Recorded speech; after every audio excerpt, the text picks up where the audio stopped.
सुनो, वैसे मत गाओ, ऐसे गा लो। 4 दिन भइल अर्जी करत, है ना?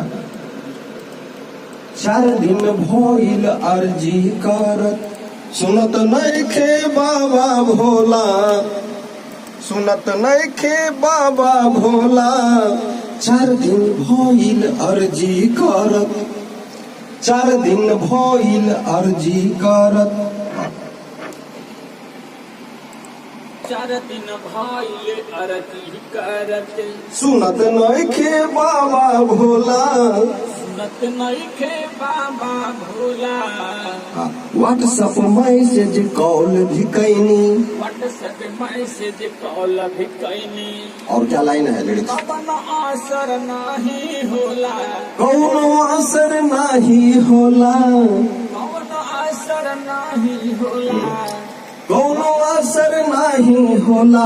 चलो पहले आप गाओ। ये अर्जी करत, सुनत नइखे बाबा भोला।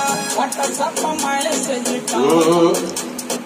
व्हाट्सएप मैसेज कॉल भी कैनी, सुनत नइखे बाबा भोला।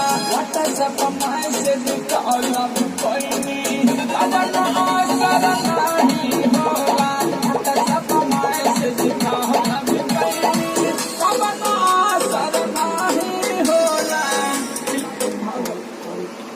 होला लागे भगत भजन सफल हो गई। अब लागे भक्ति भजन से अकबकाना नहीं है, एकदम अस्थिर से। एक प्रोजेक्ट है आपका खराब हो जाएगा एकदम। करना क्या है, क्या है वो लागे भक्ति भजन?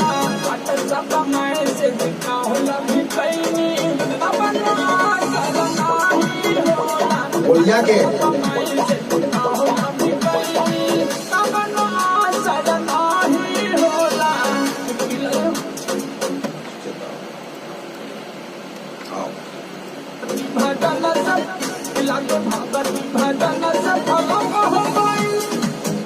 कि लागे भगति भजन सफल हो गईल।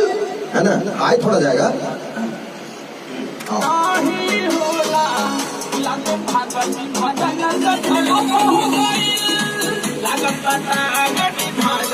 अब लगाता से कि लगाता टावर धर तो नइखे, और बाबा के फोन स्विच ऑफ हो गईल।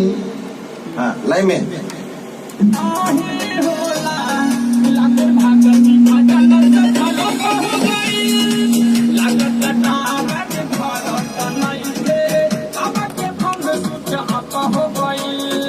नहीं, एक बार आओ बढ़िया से, इसी को सब में लगाएंगे।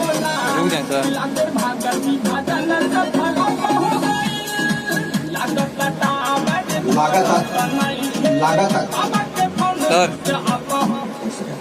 लगातार भोला पे जल वो चढ़ैनी दोबारा।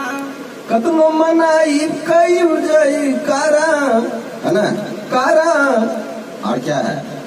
भोला पे जल वो चढ़ैनी दोबारा। भोला पे जलबो चढ़ैनी दोबारा। एकदम लाइन को घुमा के। हाँ दो बार।